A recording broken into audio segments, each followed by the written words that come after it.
মা বলছে, সন্তান বাবারে আমি যখন মারা যাব তখন আমার এই মাথার উপরে যে ফ্যান ঘোরে এই ফ্যানটা পাল্টিয়ে নতুন ফ্যান লাগিয়ে দিবি, এটা পুরাতন হয়ে গেছে। ছেলে বলছে, মা তুমি তো মারাই যাবে, তখন আবার ফ্যান কি হবে মরে গেলে? মা বলে, বাবা আজ 2 মাস আমি এখানে আছি, তুই তো খোঁজ নিস না। কর্তৃপক্ষ টাকা পয়সা না দিয়ে ভালো করে খোঁজ খবর রাখে না, এই জন্য আমার মাথার উপরে যা আছে ঘোরে ঘোরে না। বারবার আমি এদেরকে বলেছি, কিন্তু আমার কথা শোনে না। আজকে আমি মারা যাওয়ার অবস্থায় জন্য তোর খবর দিয়েছে, তোকে আমি বারবার এই জন্য বলছি। আমি তো জানি তোর ফ্যান ছাড়া বাতাস ছাড়া ঘুম আসতে চায় না ছোটবেলা থেকেই। যে অবস্থায় আমি আছি, আমার বিশ্বাস, আমার মন ডেকে বলছে যে তুইও আমার বয়সে আসলে তোর ছেলে মেয়ে আমার এখানে করে রেখে যাবে, তোর কষ্ট হবে। এই জন্য আমি তোকে আগে থেকে সতর্ক করলাম, ফ্যানটা পাল্টিয়ে দিস। হঠাৎ করে দেখলাম আমার হাতের উপরে মা মারা গেল, কান্না আরো বাড়িয়ে দিয়েছে। আমি তখন দেখতে দেখতে যাচ্ছিলাম। আমার বলছো, বলছো ওরে দোষ শুধু আমার একা না, এ দোষ আমার বউর।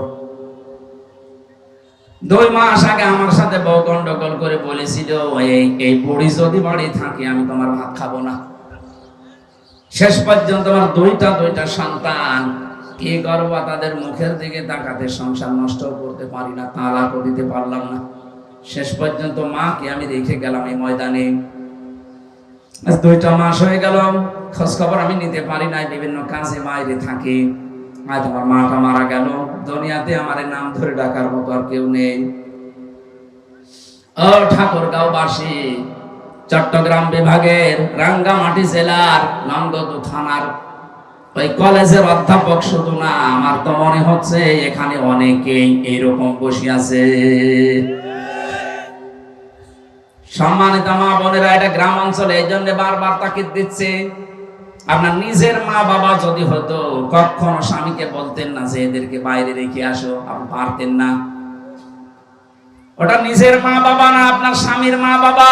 তাকে 25-30 বছর পর্যন্ত শ্রম দিয়ে মাথার ঘাম পায়ে ফেলে চামড়া কালো বানিয়ে তার এ পর্যন্ত বানিয়েছে। আর এখন তার মা বাবাকে আপনি ডিলিট করে দিলেন। অপেক্ষা করেন, আপনার সন্তান আসলে ঠিক আপনাকে এভাবে ডিলিট করে দেবে। এজন্য আমরা যেন এটা কাজ না করি। আমি তো নিজেই বলছি, আমি স্বামী, আমি সব প্রতিটি স্বামী চাই যে বিয়ের পরে যেন আমার মা বাবা আমার সাথে থাকে, খেয়ে থাক না খেয়ে থাক আমার সাথে থাকবে। আপনার কারণে আমার বাধ্য হওয়া লাগে, এই কথা বলছেন না কেন? আপনি যতই নামাজ পড়েন, রোজা রাখেন, কালো বোরকা পরে ঘোরেন, আপনি নেককার হতে পারেননি। কারণ নেককার হওয়ার 2 নাম্বার গুণ এইটা, স্বামী যেটা পছন্দ করে ওটা যদি বৈধ হয় আপনাকে মেনে নেওয়া লাগবে। এক কথা বলুন। এক একটা শব্দের ভেতরে এত কথাই আপনি কাছে আমি পড়েছি, সময় যেহেতু কমে জন্য আমি তাড়াতাড়ি করছি। আল্লাহ পাক বলেন, এই মেয়েদের প্রতি আমি মহব্বত, ভালোবাসা, আকর্ষণ তৈরি করে দিয়েছি, এটা পরীক্ষার জন্য।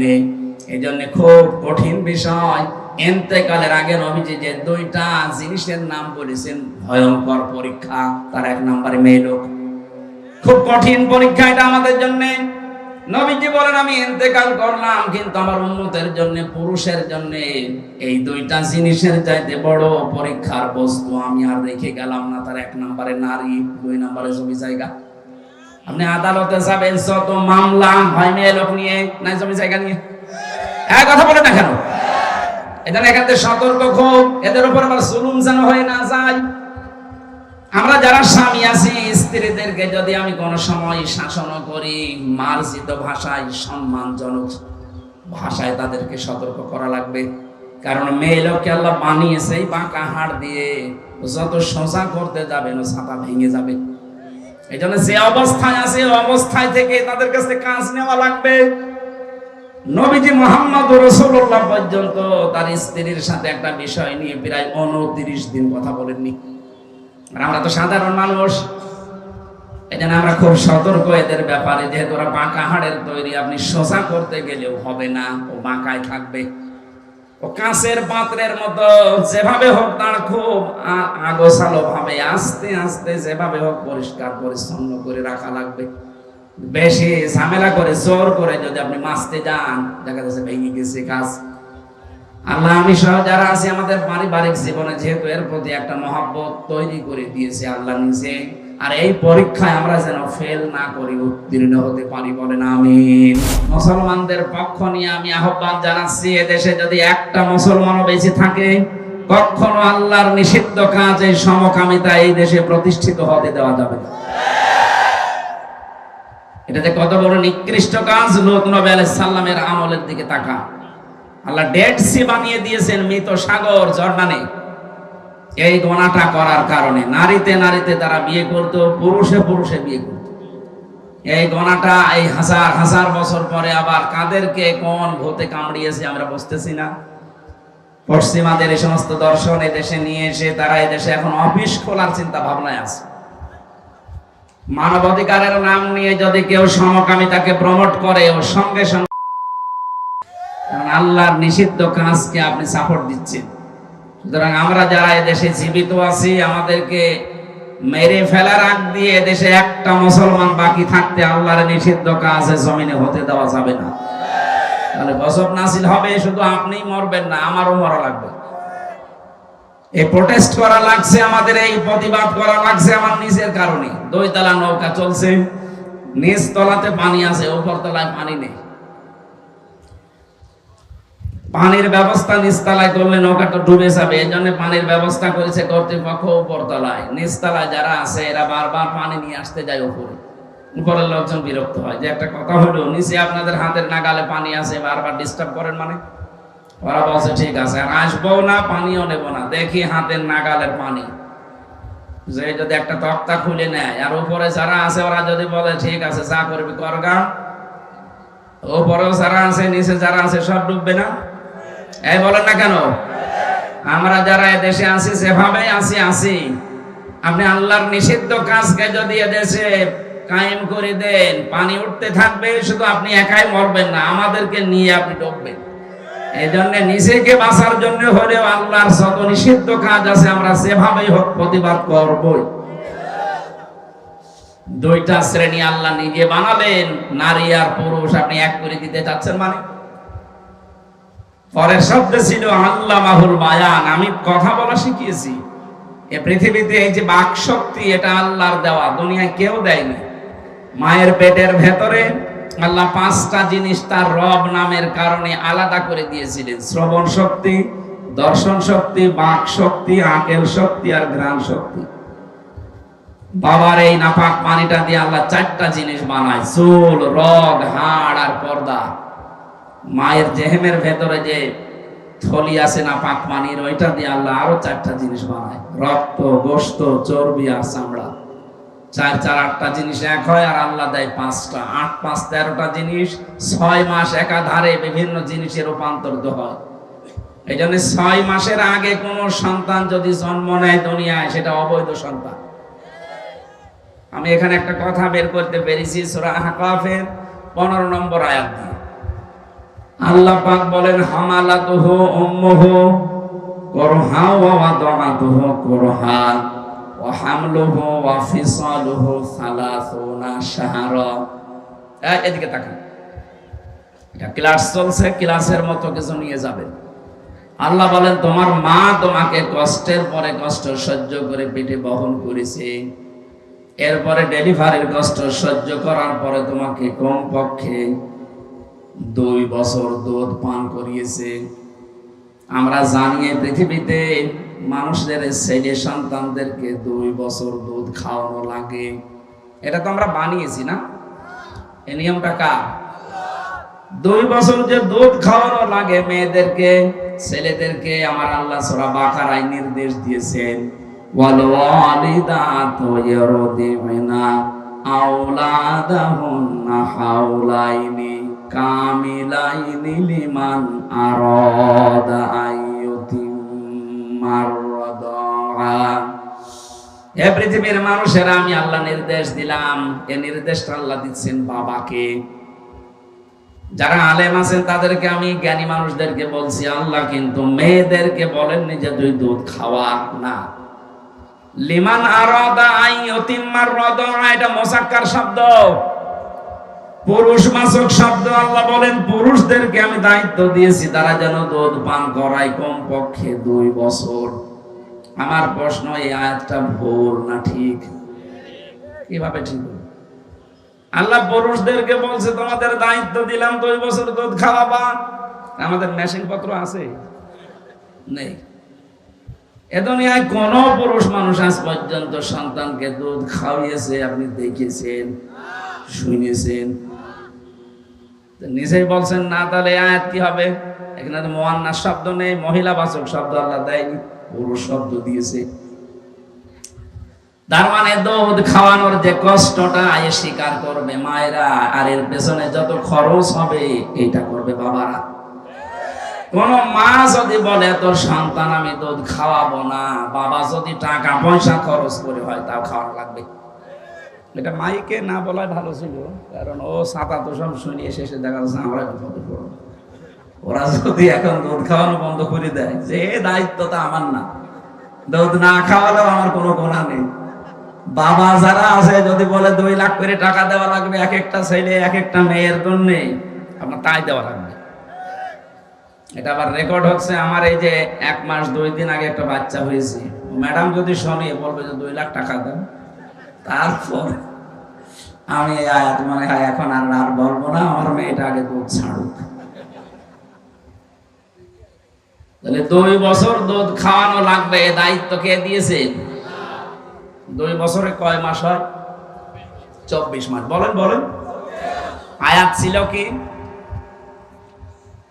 ওয়াহানানা আলা ওয়াহানি ওয়া ফিসালুহু ফি আমাইনি আনিশকুর লি ওয়া লিওয়ালিদাইকা। 2 বছর তাকে দুধ খাওয়াবা। সূরা আহকাফের 15 নম্বর আয়াতে কষ্টের পরে কষ্ট সহ্য করে পেটে বহন করবা। পেটে বহন করা লাগে, এখানে সালাসুনা শাহর আছে, 30 মাস। মানুষ কি সন্তান পেটে বহন করে 30 মাস? এখানে মাঝখানে যে ওয়া শব্দটা আছে, এর আগের সাথে পরের সাথে একটা সম্পর্ক আছে। ওয়া ব্যবহার করা হয় 19টা অর্থে। এই যে যোগসূত্র তৈরি করার জন্য ওয়া ব্যবহার করা হয়, বালাগাত মানতে কোনো যায়। আগের এই শব্দ পরের এই শব্দের সাথে জোড় দিলে 30 মাস হয়। তার মানে কষ্ট করে বহন করা আর দুধ খাওয়ানো সব মিলে 30 মাস। আগের আয়াতে জেনেছি আমরা দুধ খাওয়ানো লাগে কত মাস? 24। বলেন বলেন, 30 থেকে 24 বাদ গেলে কত থাকে? বলেন না কেন? এই যে ওই যে আমি 8 4 4 8টা জিনিস নিয়ে আসলাম মা আর বাবা থেকে, আর আল্লাহ নিজে দিয়েছেন 5টা। ওয়াজআলা লাকুমুস সামআ ওয়াল আবসারা ওয়াল আফইদা ইলা আখিরি আয়াত। এটা সূরা নাহলের ভিতরে আছে, 14 নাম্বার পারা, 14 নাম্বার পৃষ্ঠা, 13 নাম্বার লাইনের 85 নাম্বার আয়াতে আছে। আল্লাহ তাআলা বলেন আমি শ্রবণ শক্তি, দর্শন শক্তি, বাক শক্তি, আকেল শক্তি, ঘ্রাণ শক্তি, 8 5 13টা জিনিস এক করে কমপক্ষে 6 মাস মায়ের পেটে 40 দিন 40 দিন 40 দিনে পাল্টাতে থাকি। এরপরে আমি চর্বি গোশত এগুলো দিয়ে দিয়ে পুরো একটা বডি স্ট্রাকচার তৈরি করি। আল্লাহু আখরাজাকুম মিন বুতুনি উম্মাহাতিকুম, আস্তে করে মায়ের পেট থেকে বের করে নিয়ে আসি। কোন অবস্থায়? লা ইয়ালামুনা শাইআ, যখন সে কিছুই জানতো না। তার মানে আমাদের এই যে বাক শক্তি জন্মের পরেও আমাদের ছিল না, এটা দিয়েছে সরাসরি আল্লাহ নিজে। কোন ডাক্তার দিয়েছে? এদেশের যিনি সাবেক প্রধানমন্ত্রী অবৈধ, উনি দিয়েছে না, সরাসরি আল্লাহর দেওয়া এই বাক শক্তি। এখান থেকে কয়েকটা মাসলা পেয়েছি। 1 নম্বরে 6 মাসের আগে যদি কোনো সন্তান দুনিয়ায় আসে, ওর বাবা যেন বিশ্বাস করে যে এটা আমার সন্তান না, এটা আগে কারো হবে। বিয়ের আগে যদি কোনো সন্তান জন্ম নেয়, ওটা বৈধ না অবৈধ? আমরা এই দেশে তারে জারজ বলে ডাকি, কথা বলে না কেন? জারজ সন্তানদের যতগুলো গুণাগুণ পাওয়া যায়, তার অন্যতম গুণ হচ্ছে তারা রাসূলুল্লাহকে গালি দেবে দুনিয়ায়। 1500 বছর আগে ওরা দিয়েছিল। খালিদ বিন মুগীরা নামে একটা লোকের নাম আমরা শুনি, সে লোকটা রাসূলকে গালি দিত, নবীজির দাওয়াতি কাজে ডিস্টার্ব করত। নবীজি একবার বলেছিল না তোর জন্ম ঠিক নেই। ঠিক প্রমাণ পেয়েছি, মায়ের কাছে গিয়ে বলছে হ্যাঁ তোর বাবা জন্ম দেয়নি, তোর জন্ম দিয়েছে বাড়িতে রাখা। তার মানে নবীজির পেছনে যারা অপমান করার জন্য দুনিয়াতে চেষ্টা করে তারা অবৈধ সন্তান। আজ বাংলাদেশে দাদা বাবুদের কথায় নাচানাচি করে অনেক মানুষ এই বাংলার বিভিন্ন জেলাতে শুধু রাসূলুল্লাহকে নিয়ে উল্টাপাল্টা গালি দিয়েছে। আজকে একজন দিয়েছে কুমিল্লাতে, কয়েকদিন আগে কুষ্টিয়া একজন দিয়েছিল, এর আগে একজন দিয়েছিল চট্টগ্রামে। এগুলো এরা দিচ্ছে না, এদেরকে দিয়ে দেওয়ানো হচ্ছে, কারণ জানে যে এদেশে ৯৬% মুসলমান। এদের নামাজ যদি কমও থাকে, রোজা কমও থাকে, এরা হজ যদি করে নাও করে, রাসূলুল্লাহর প্রতি অন্ধ ভালোবাসা মহব্বত এদের আছে। এই জায়গাটা একটু উস্কানি দাও, দেখো এরা গন্ডগোল তৈরি করবে, বহির্বিশ্বে দেখানো যাবে যে এই দেশ অস্থিতিশীল। এমনিতে তো উনি বাইরে বসে বসে স্থির নেই, ঠান্ডা গরম চা খায় আর উল্টা পাল্টা বুদ্ধি পাকায়। এই জন্য আমরা অন্তত যারা এই কাজগুলো করছেন, বুঝে করেন না বুঝে করেন, আপনি যার সন্তান। আরো বাকি 13টা পয়েন্ট ছিল, আমরা ওই নিচে নামলাম না। আমার তেলাওয়াত কিন্তু আয়াত একটা আছে তাফসীর আকারে কথা বলার জন্য, আপনারা লিখেও দিয়েছেন তাফসীর মাহফিল। শুধু ইঙ্গিত দিলাম এইটা, যে এই যে বাক শক্তি, যেটা কথা বলতে পারি, এটা দুনিয়ার কেউ আমাদের দেয়নি। মায়ের পেটের ভেতরে আল্লাহ আমাদেরকে নিজে দিয়েছেন। এই জন্য আল্লাহ মাহুল বায়ান, বায়ান করা, বয়ান কথা বলা শিখিয়েছি, এটা আমি আল্লাহ নিজে। এই বাক শক্তি যারা এই 15.5 বছরে কণ্ঠরোধ করে রেখেছিলেন, তারা আল্লাহর ভাষায় জালিম। এই কথা বলে না কেন? অন্তত এখন যাদের এই কণ্ঠ ছেড়ে দেওয়া আছে, যাদের মাধ্যমে আমরা এই কণ্ঠ এখন ছেড়ে কথা বলতে পারি, শহীদ আবু সাঈদের রংপুর বিভাগের কৃতি সন্তান, বীর যোদ্ধা, বীর শহীদ আবু সাঈদকে আল্লাহ যেন জান্নাতের সুউচ্চ মাকাম দান করেন। তার সাথে যত ছাত্র ছাত্রী ভাইরা জীবন দিয়েছে, তাদেরকেও আল্লাহ শহীদ হিসাবে কবুল করে। তাদের মাধ্যমে স্বাধীন দেশে যারা কথা বলতে পারছি, জবান খুলে এবার বলেন আলহামদুলিল্লাহ। দরুদ আর সালাম পড়ছি মুহাম্মদ রাসূলুল্লাহ সাল্লাল্লাহু আলাইহি ওয়াসাল্লামের প্রতি। আমাদের আজকের আলোচনার বিষয় হচ্ছে মহব্বত, ভালোবাসা, মায়া, ইংরেজিতে লাভ বলে, LOVE। কি হয়? এই লাভটার একটু সমস্যা আছে। ইংরেজি যে লাভ, এই লাভ যারা আছে তাদের এখন কি লাভ না লস? ইংরেজি লাভে যারা আছে তাদের পুরাটাই লস। এখানে ইংরেজি লাভে কেউ আছেন? না, নাই মানে 180 মাইল বেগে চালাচ্ছে। এই যে আমি আসার সময় দেখলাম নাগরদোলা চলছে। তাফসীর মাহফিলে, ওয়াজ মাহফিলেও নাগরদোলা নিয়ে এসে এখানে অবশ্যই ইংরেজি লাভ আছে। হ্যাঁ, কথা বলছেন। কোরআনে কারিমের সূরা আলে ইমরানের 14 নম্বর আয়াত আমরা তেলাওয়াত করেছি। 6 থেকে 7টা বিষয়ের প্রতি ভালোবাসা, মহব্বত আল্লাহ বলেন আমি মানুষের ভেতরে তৈরি করে দিয়েছি।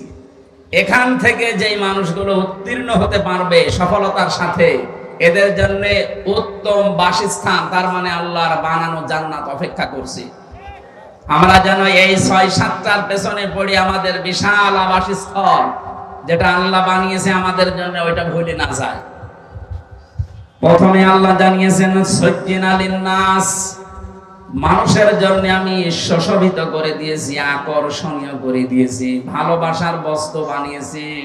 হুব্বুশ শাহাওয়াতি মিনান নিসা, 1 নম্বরে ভালোবাসার বস্তু এই দুনিয়াতে মানুষের জন্য স্ত্রী।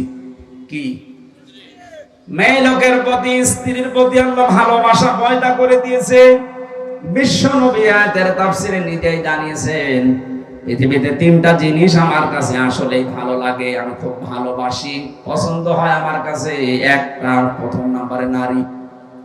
কোন নারী আমার কাছে ভালো লাগে? আদ-দুনিয়া কুল্লুহা মাতাউন ওয়া খায়রু মাতাউদ দুনিয়া ইমরাতুস সালিহা। পৃথিবীর সব কিছু সম্পদ, এর ভেতরে উত্তম সম্পদ আল্লাহওয়ালা মেয়ে মানুষ। কি মেয়ে মানুষ? বলেন বলেন। আয়াতের তাফসীরে হাদিসটা আমি পেয়েছি, তাফসীরে কাবীরের ভেতরে আছে। পৃথিবীর প্রথম ভালোবাসার বিষয় নবীজির কাছে, যেহেতু স্ত্রী মানুষ, কিন্তু নবীজি বলেন এই স্ত্রী হলে সবারটা না, এই স্ত্রী আমার নিজেরটা। আমাদের কাছেও স্ত্রী ভালো লাগে, কিন্তু নিজেরটা বাদ দিয়ে অন্যেরটা। অবশ্য ঠিক, আপনি যে বলছেন এলাকায় ইংরেজি লাভ নেই, ও তো চালিয়ে যাচ্ছে। নিজের স্ত্রী বাদ দিয়ে অন্যের সাথে যারা লাইন করে, আপনার এই চেহারার যে উজ্জ্বলতা এটা নষ্ট হয়ে যাবে। 2 নম্বরে আপনাকে অভাব ঘিরে ধরবে। 3 নম্বরে আপনি যখন মারা যাবেন এই পরকীয়া প্রেমের এই অপরাধের কারণে আপনি ঈমান পাবেন না, বেঈমান হয়ে মারা যাবেন। এইজন্য যারা এই গুনাহে আছেন, অনেকে এখানে আছে আমি জানি, যদি কেউ থাকেন এক্ষুনি তওবা করবেন, ওই মহিলার নাম্বার ডিলিট করে দেবেন, ওর সাথে যোগাযোগ কথাবার্তা সব আজকে থেকে ডিলিট করবেন। কারা হাত তোলেন তো? এই যে 2-1 আছে, আমি হাসির খোরাকি দেই, যে 2-1 হাত তুলেছে, ওর মনে হয় এখন মুসলমানই দেয়। যারা এই কাজে আছি আমরা, অবশ্যই এখানে যদি আমার মনে হয় জিবরাইল আসতো ধরে ফেলতো। যেহেতু আমাদেরকে সিস্টেম আল্লাহ দেয়নি, নিজেদের থেকে আজকে পাল্টাবেন। মোবাইল হাতে নেবেন, ওই রকম কোন নাম্বার থাকলে, শুধু পুরুষেরা না, নারীদেরও যদি এরকম লাইন থাকে এক্ষুনি পাল্টিয়ে ফেলবেন। এটা মনে হয় যে দুনিয়ার কাছে আর কি, একটু গল্প সল্প করি, একটু আনন্দ পাই। আরে ভাই, এটা সংসার ভাঙা, দুনিয়ার সবকিছু নষ্ট করার সময়। আপনার নিজের জায়েজ স্ত্রী থাকতে আপনি যার দিকে নজর দেখছেন, ওর ভেতরে কি জিনিসপত্র বেশি আছে? একই জিনিস আছে। কোন কারণে এই গোনায় যাওয়া লাগবে? আপনার চেহারার সৌন্দর্যতা নষ্ট হয়ে যাচ্ছে। যারা পরকীয়া প্রেমে লিপ্ত, আপনি আমার সামনে নিয়ে আসেন, আমি চেহারা দেখে বলতে পারবো হ্যাঁ এই কাজ চালাচ্ছে। আপনাকে অভাব ঘিরে ধরবে, বিভিন্ন রকমের অভাব আপনার সামনে আসবে। হ্যাঁ, মনে হবে যে এত টাকা উপায় হচ্ছে, কিন্তু অভাব যায় না। 3 নম্বরে সবচাইতে বড় ক্ষতি হবে, আপনি বেঈমান হয়ে মরবেন। নামাজ পড়লেও আপনি বেঈমান হয়ে মারা যাবেন, ঈমান পাবেন না। আল্লাহ হেফাজত করুন, বলেন আমিন। এই গোনাটা সারা দেশে চলছে এখন। আগে আরো বেশি ছিল ভারতের এই সিরিয়ালের কারণে, এখন সিরিয়াল কি বন্ধ হয়েছে? তার মানে এখনো আছে এটা। নেককার মহিলার গুণাগুণ হিসাবে যে সালেহ শব্দটা আছে এখানে, আদ-দুনিয়া কুল্লুহা মাতাউন ওয়া খায়রু মাতাউদ দুনিয়া ইমরাতুস সালিহা। নেককার মহিলা কাকে বলে? নবীজি বলেন ওইটা নেককার যেই মহিলার দিকে তার স্বামী যখনই তাকায়, স্বামীকে যেভাবেই হোক আনন্দ দেয়। আমাদের মেয়ে লোকের ভেতরে এই সমস্ত অভ্যাস পাওয়া যায় না। সারাদিন লোকটা পরিশ্রম করে, চাকরি বাকরি করে, ব্যবসা বাণিজ্য, মাঠে ঘাটে কাজ করে বাড়িতে আসে, ওর চেহারা দেখলে ক্লান্তি সব দূর হওয়া দূরের কথা, ক্লান্তি আরো বাড়ে। এই জন্য নবীজি জানিয়েছেন, কোন স্ত্রী লোক যদি তার স্বামীকে আনন্দ দেওয়ার জন্য সাজগোজ করে পরিষ্কার পরিচ্ছন্ন থাকে, যতক্ষণ পরিষ্কার পরিচ্ছন্ন থাকবে ততক্ষণ নফল নামাজের সওয়াব পাবে। এটা অধিকাংশ মেয়ে লোকের ভেতরে আজ পরিবারে নেই। এই জন্য নিজের বউ বাদ দিয়ে অন্যেরটার দিকে মানুষ নজর দেয়। দেখেন বলছে ঠিক, তার মানে মেয়েরা এই কাজ আসলে করছে না। সম্মানিত মা বোনেরা, এটা দুনিয়ার কাজ না। আপনি স্বামীকে আকৃষ্ট করার জন্য আয়নার সামনে বসে সাজবেন, মনে করবেন 10 মিনিট আমি নফল নামাজে আছি। জোরে বলুন সুবহানাল্লাহ। হযরত উম্মে সালমা রাদিয়াল্লাহু তাআলা আনহা, আমাদের মা, বিশ্বনবী জিহাদের ময়দান থেকে আসছেন, খবর পাঠিয়ে দিলেন যে আমি আসতেছি, বাড়িতে খবর দাও। এখানে একটা সফরের নিয়ম আছে। কেউ যদি সফর করে জিহাদের ময়দান, যুদ্ধের ময়দান, কোন দূরত্বের সফর শেষে বাড়িতে যায়, প্রথমেই বাড়িতে ঢোকা ঠিক না। আগে এলাকার কোন মসজিদে, মক্তবে, মাদ্রাসায় আগে আশ্রয় নেবে, ওখানে যে 2 রাকাত নামাজ আদায় করা, আর বাড়িতে খবর পাঠানো যে আমি আসতেছি, তাকে রেডি হতে বলো। কথা বুঝতেছেন? বিশ্বনবী জানালেন আমি আসতেছি। উম্মে সালমা বলেন আমার স্বামী আসবে, পৃথিবীর সবচাইতে বড় মেহমান। এই জন্য আমার নিজের ঘর দোর যা ছিল সব পরিষ্কার করলাম, শরীরে যা আছে ময়লা মাটি সব আমি পরিষ্কার পরিচ্ছন্ন করে রেডি হয়ে আছি। বিছানায় নতুন চাদর বিছিয়েছি, ঘর বাড়িতে যা যা বিউটিফাই করা দরকার আমার মন মতো করেছি। পাশের মেয়েরা জিজ্ঞাসা করছে উম্মে সালমা কি হয়েছে, আজকে কে আসবে? আমাদের মা বিশ্বনবীর স্ত্রী ডাক দিয়ে বলে পৃথিবীর শ্রেষ্ঠ মেহমান আমার স্বামী আসবে। আপনার স্ত্রীকে হাদিসটা একটু মিলান তো। ও যদি বাড়িতে সাজগোজ করে, নতুন বিছানা বিছায়, নতুন শাড়ি যদি পরে, জিজ্ঞাসা করবেন কি গো আজকে কি হয়েছে? ও আপনার মুখের উপরে বলবে, কেন তুমি জানো না লোক আসবে? তার মানে আপনি ওর কাছে লোকই না। কি আপনি ওর কাছে কি? আপনি একটা দেবতা। ওর বিয়ায় যদি আসে, বিয়ায় আসে, তাকেও লোক মনে করে, অথচ আমরা ওর কাছে লোকই না। আর নবীর স্ত্রী বলছে, পৃথিবীর শ্রেষ্ঠ মেহমান আমার বাড়িতে আসছে, আমার স্বামী। এই জন্য আমি পরিষ্কার পরিচ্ছন্ন হয়ে আগ্রহ নিয়ে বসে আছি। যতক্ষণ আমি বসবো ততক্ষণ আমার নফল নামাজের সওয়াব হবে। সম্মানিত মা বোনেরা, নেককার হওয়ার জন্য নবীজি প্রথমে নামাজ দেননি, প্রথমে দিয়েছেন স্বামী যখন আপনার দিকে তাকাবে আপনি স্বামীকে খুশি করবেন, আর সাজগোজ দিয়ে, নিজের চেহারা সৌন্দর্য দিয়ে, অথবা যে কোনো কায়দায় কথাবার্তা দিয়ে হোক, আর কি আড্ডা করে হোক, যদি স্বামীকে কাতুকুতু দেওয়া লাগে তাও দেবেন। কি স্বামীকে কাতুকুতু দেওয়া জায়েজ নেই? নিজের স্ত্রী যদি স্বামীর সাথে খুনসুটি করতে গিয়ে, আর কি আড্ডা করতে গিয়ে দাঁত বের করে ফেলে, যতগুলো দাঁত আপনি দেখতে পাবেন অতগুলো নফল হজের সওয়াব পাবেন। পারিবারিক জীবন নিয়ে কিছু কথা বলছে এই কারণে, কারণ অধিকাংশ পরিবারে আর শান্তি নেই। আবার দাঁত দেখায়, স্বামী বাদ দিয়ে জনগণকে। আবার হাদিস শোনার পরে বাড়ি যেয়ে দেখবেন দাঁত কেলিয়ে পড়ি আছে। কি গো, না হুজুর বলল যে কয়টা দাঁত দেখবো ওই কয়টা নফল না। 6টা দাঁতের কথা পর্যন্ত আমি পেয়েছি মিশকাত শরীফের ভেতরে। কেউ যদি 6টা দাঁত ও হাসতে গিয়ে মেয়েরা বের করে স্বামীকে দেখায়, 6টা নফল হজের সওয়াব পাবে। এখন একটা নফল হজ করতে গিয়ে ওমরা কমপক্ষে 1 লক্ষ টাকা খরচ। তার মানে 6 লাখ টাকা আপনি আল্লাহর রাস্তায় দান করলে যে সওয়াব পাবেন, স্বামীর সাথে একটু ইয়ারকি আড্ডা করলে ওই সওয়াব পাচ্ছেন। জীবনে এই যে যারা স্বামী বসে আছে, আপনার দাঁত দেখিয়েছে না, একটা স্বামীর মুখের দিকে তাকান, ওগুলো পাচ্ছেন। আমরা অশান্তিতে আছি। সম্মানিত মা বোনেরা, শুধু দুনিয়ার বিষয় না, এটা আপনাকে নেককার হওয়ার জন্য এই গুণটা অর্জন করা লাগবে। 2 নম্বরে, স্বামী যেটা পছন্দ করে ওটা যদি জায়েজ হয়, জীবন গেলেও আপনাকে ওইটা মেনে নেওয়া লাগবে। এই কথা বলছে না কেন? এ পৃথিবীতে আমি সহ যত স্বামী আছে, প্রতিটি স্বামী পছন্দ করে বিয়ের পরে যেন আমার মা বাবা আমার সাথে থাকে। এটা চাই না আমরা?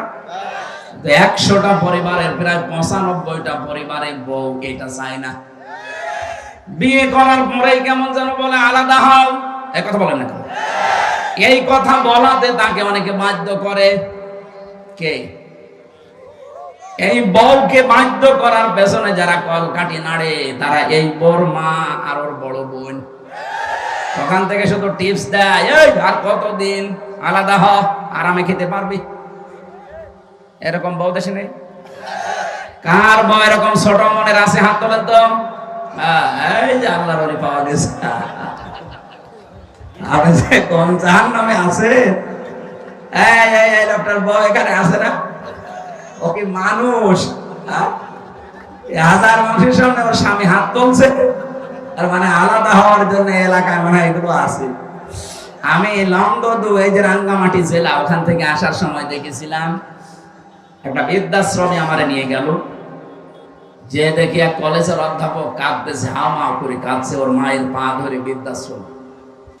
মা বলছে, সন্তান বাবারে আমি যখন মারা যাব তখন আমার এই মাথার উপরে যে ফ্যান ধরে, এই ফ্যানটা পাল্টিয়ে নতুন ফ্যান লাগিয়ে দিবি, এটা পুরাতন হয়ে গেছে। ছেলে বলছে, মা তুমি তো মারাই যাবে, তখন আবার ফ্যান কি হবে মরে গেলে? মা বলে, বাবা আজ 2 মাস আমি এখানে আছি, তুই তো খোঁজ নিস না।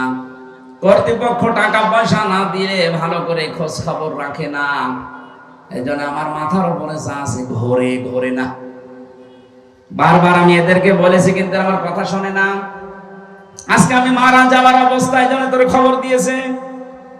তোকে আমি বারবার এই জন্য বলছি, আমি তো জানি তোর ফ্যান ছাড়া বাতাস ছাড়া ঘুম আসতে চায় না ছোটবেলা থেকেই।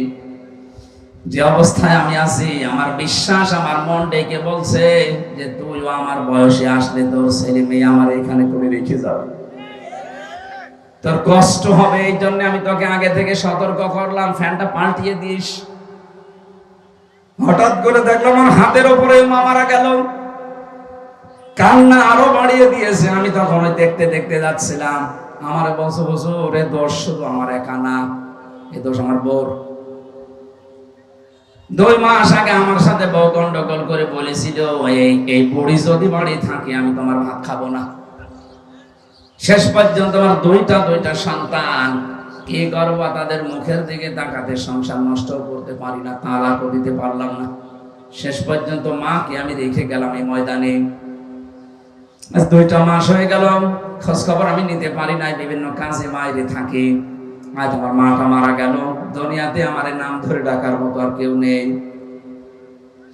ও ঠাকুরগাঁও বাসী, চট্টগ্রাম বিভাগের রাঙ্গামাটি জেলার নন্দদু থানার ওই কলেজের অধ্যাপক শুধু না, আমার তো মনে হচ্ছে এখানে অনেকেই এইরকম বসে আছে।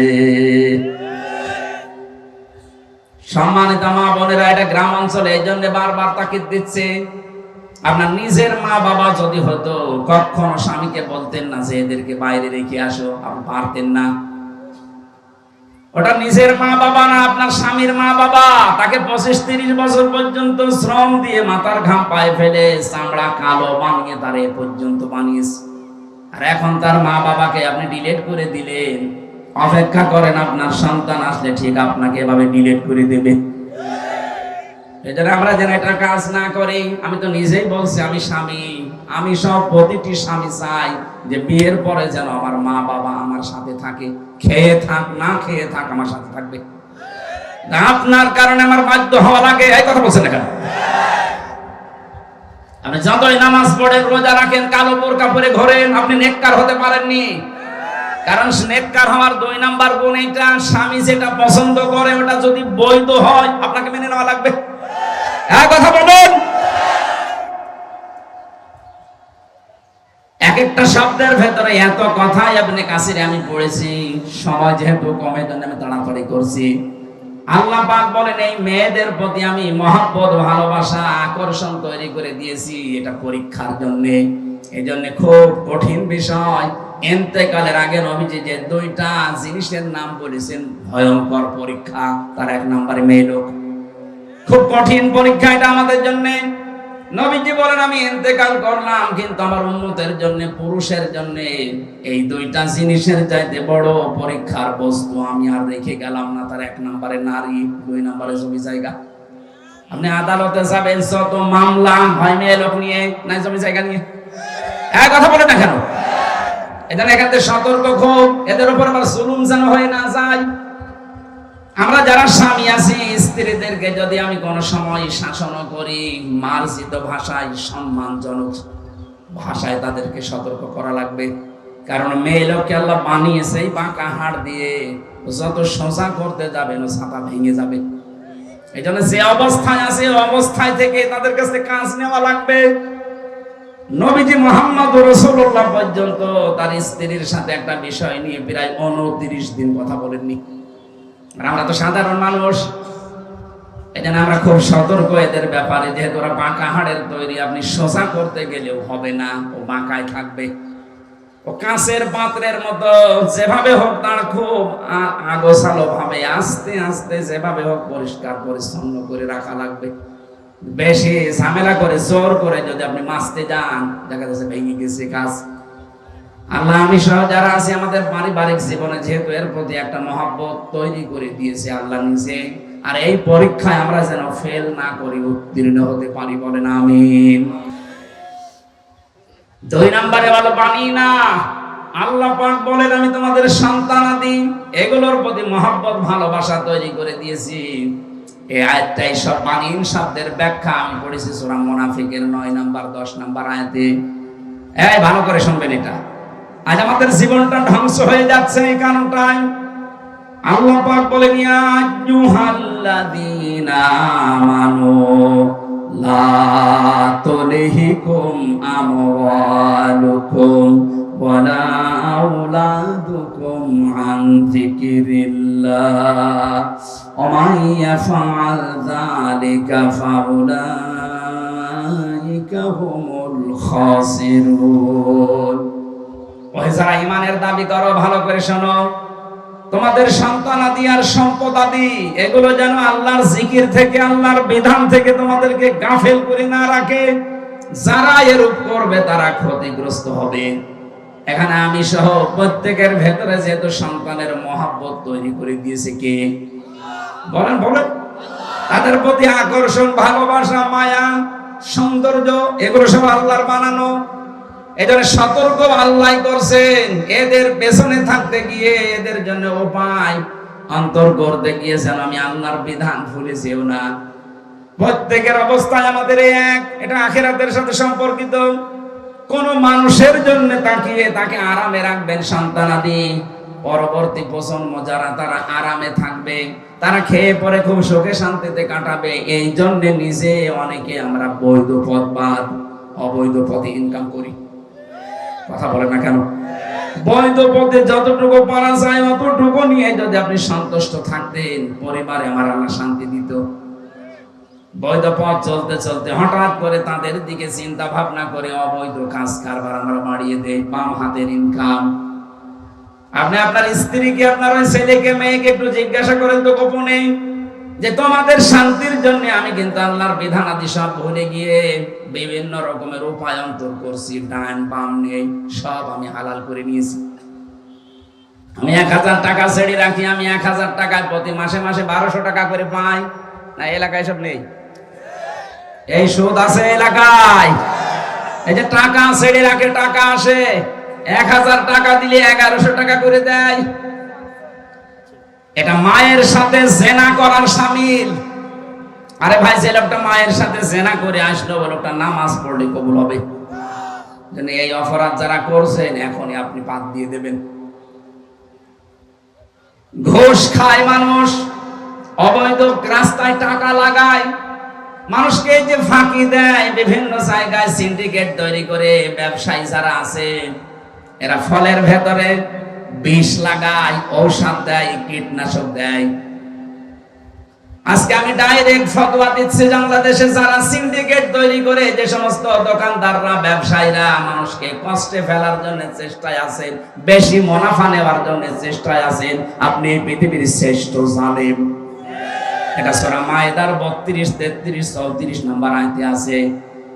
তামাম দুনিয়ায় যারা মানুষের ব্যবহারিক জিনিসপত্র, যেগুলো ফসলাদি বলেন, ফল ফলাদি বলেন, ব্যবহারিক যে জিনিস যেগুলো লাগে, এইগুলো যদি সিন্ডিকেট করে করে দাম বাড়িয়ে দিয়ে মানুষের কাছ থেকে, ডান বাম নেই বাবা, শাহজালাল সব হালাল করে আপনি এভাবে উপায় করতে থাকেন, আপনি আল্লাহর দরবারে শ্রেষ্ঠ জালেম হয়ে কিয়ামতে উঠবেন।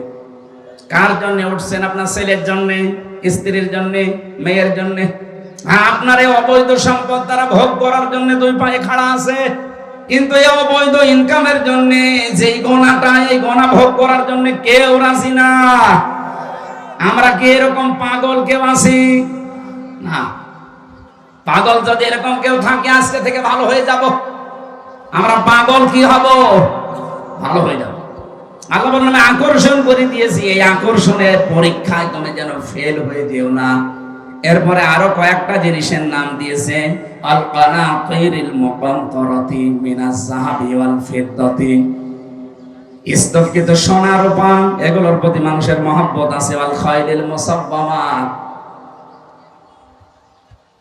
সুদর্শন এবং খুব দ্রুত গতিতে দৌড়াতে পারে এইরকম ঘোড়া, তার মানে এটাকে আপনি মোটরসাইকেল বলতে পারেন, প্রাইভেট কার বলতে পারেন, বড় বড় বাস অথবা এরোপ্লেন, এসব মুসাব্বামাতিল খায়লের ভেতরে আছে, যেগুলো দ্রুত গতিতে যেতে পারে মানুষ, এগুলোর প্রতি মহব্বত, ভালোবাসা আল্লাহ তৈরি করে দিয়েছে। এইগুলো করতে যে আমাদের বিশাল আখিরাত যেন আমরা নষ্ট করে না ফেলি। ওয়ালান আমি ওয়াল হাস, গবাদি পশু পাখি, ক্ষেত খামার, এগুলোর প্রতি ভালোবাসা আল্লাহ বলেন আমি বানিয়েছি। যালিকা মাতাউল হায়াতিদ দুনিয়া, এগুলো সব দুনিয়ার সম্পদ। এগুলো কি? সব দুনিয়ার সম্পদ। এইগুলো পৃথিবীতে একটা স্থায়ী না। আপনি এখনই চোখ বন্ধ হয়ে গেলে এগুলো সব হাতছাড়া হয়ে যাবে। আল্লাহু ইনদাহু হুসনুল মাআব, আমি আল্লাহর কাছে আছে উত্তম বাসস্থান, এর চাইতেও আমি উত্তম জিনিস বানিয়ে রেখেছি তোদের জন্য।